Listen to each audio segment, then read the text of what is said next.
morning, this is Babatunde with Pennystocking 100 to 1000. Welcome back to the series where we take a fresh account on Webull, starting with just $100 and show you the journey it takes to grow that $100 into $1,000 over time.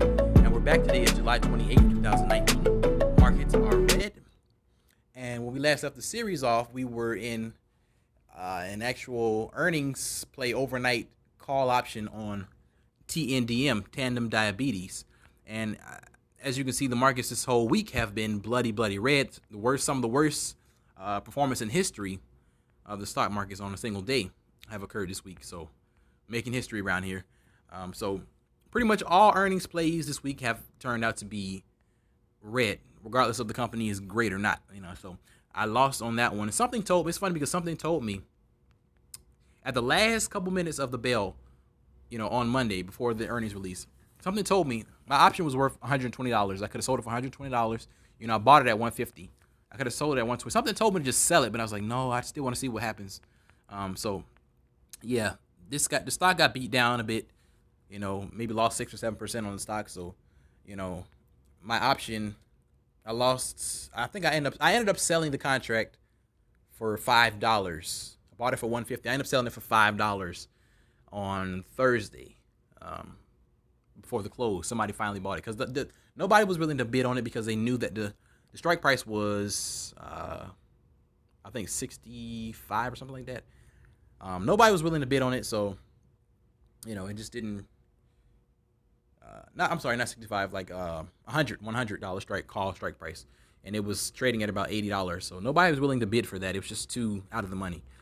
And so I was surprised somebody actually bid $5 on it. I just kept my order in for like hours, like days, and it finally got filled. But so we lost pretty much all the money on that one, and then we turned around and actually we tried to do some other, lottery plays, like with the market going down. I tried to do some SPY puts, like some $1 or $2, $3 SPY puts, and then those didn't really work out. I made like walked away with like $1 on those.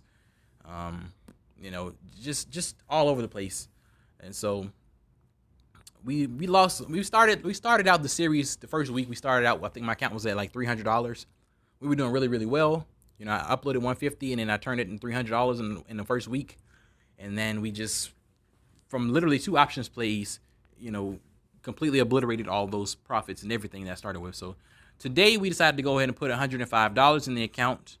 And we have to get back to the penny stocks because these options just are not working for me, as I keep telling myself and you guys time and time again.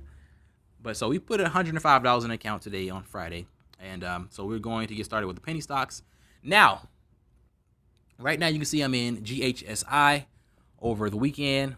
My average is kind of sucks. It's 59 cents a share. I want to kind of show you what I was thinking when I got in. And so you can tell that since the markets have been so bloody red this week, literally everybody is trading penny stocks now. You can tell the movement of penny stocks is getting really weird. It's really awkward right now. Because you have a lot of the people who are playing, a lot of these large cap traders are now moving to penny stocks. Like the entire market is trading penny stocks. And so it's getting overcrowded. It's getting awkward. It's getting kind of weird. I'm still trying to get used to how these stocks are trading. You can see the stocks are trading so awkwardly now. It's not what I'm used to. So I'm still trying to get used to how these things are moving now with, such an overcrowded, area of the market right now. And so this had a nice run up from the day prior to it, Thursday, from like 29 cents all the way up to wherever this was, here around the 50 cents area. And then the next day, which is Friday, it gapped up, and then ran into 74 cents on the intraday. I didn't really know what to trade. There were so many 100% plus gainers on Friday. I just did not know what to trade. I was looking at IBIO, which was the main one of the day.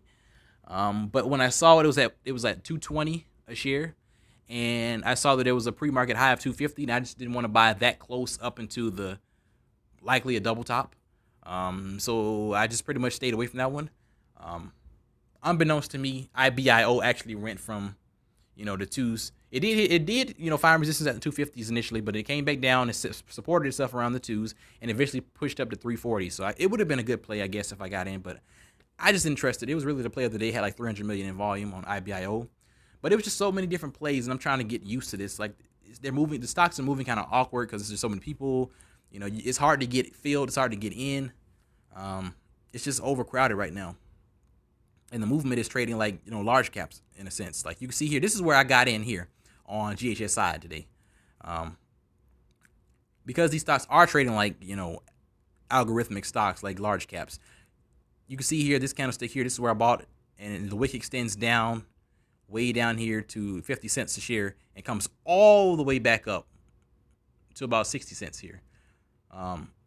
That's what made me think that, hey, this is like, getting back to large cap. This is like the buy the dip, momentum, like large cap thing was going on. This is what I thought was going to happen. And so when I saw this action here on this candlestick, I said, yeah, I got to buy the dip. So I got in at 59 cents on his way back up. And I'm thinking that the next candlestick was going to, it was going to start to build a, base and keep pushing up. Next candlestick looks okay as well. Dips down to 57, gets bought right back up, pushes back to about 60. And I'm thinking, yeah, this is starting to build a base, starting to build a support. It's going to push up. This thing just loses volume. It dies out a bit. Everybody's playing IBIO and other things and DYNT and just trying to, it's just so much overcrowded going on in the penny stock sector right now. So it was too much money just scattered everywhere. So this one kind of died out. I saw it was just a lot of shorts attacking this one today. It went from green to red. It was up like 30-something% on the day and turned red. And so I kind of held on to this one because I know that this is so. What was I talking about the last couple videos? About this kind of flat line. I like this. If I can pull up the chart, I like this like flat line. I think that, like I said, the around the 20-something cents, 30 cents area. This is like kind of like a flat line almost. Like I like this action here. I like this action. And so there's this little risk involved in picking this stock up. That means that people are starting to jump aboard, and it's little risk for it to return back always to the 20s at this point, back to that flat line, since it has attention now. So I decided to hold on to this one. Could have cut my loss, but I decided to hold on to this one. It's starting to build a base. It looks like it's found the bottom here. 37 was the intraday low, and after hours it's at 41. So it looks like it's starting to find the bottom, starting to build a base right here. And as you've seen with other stocks lately, that's in this biotech, this pharmaceutical, kind of sector right now, it's really hot in penny stocks. So everybody wants in. So I'm thinking this might be the next runner for the upcoming week, and that is my sentiment. That is my reason for staying onto this stock right now. So we'll see what happens with that one. Now the news catalyst is not. This is not actually in a coronavirus kind of a play right here, but everybody attributes these biotechs to corona plays right now. And the news was that they were a couple days ago. They were right here selected by a Malaysian listed company developing immuno supportive complex thing for something to do with your immune system or something like that. So in a way, it's kind of like associated with the coronavirus in a sense, like it's for your immune system. So people are associating with it. So I'm thinking this is going to be the next corona play. CODX went crazy. It went from like 2 to 20 in a few days. That was the big one. It was APHI. I think that's the name. There was a lot of plays around coronavirus. NNVC. So I'm thinking this might be the next one. And people tend to like these stocks under $1. So I'm really, really hoping that this is the next play. Like I said, I feel like this is at the bottom here, around the 40 cents. This is like the bottom. My average was not the best right up here, but I'm expecting it to come back to those 60s, ideally on Monday, but we'll see how far this thing goes. Of course, as always, I will be judging it accordingly. I'm not going to just like bag hold this thing. If it looks like it's starting to kind of, not do much, it's still not getting volume. It may have a small dead cat bounce or whatever back into this resistance here about, 50. Depending on how, and then it might die out after that point. And depending on how it goes, I might just have to cut my loss. And then I still have 3-day trades, obviously. So it is what it is. We'll play it accordingly, looking at it and coming into next week, and see how that goes.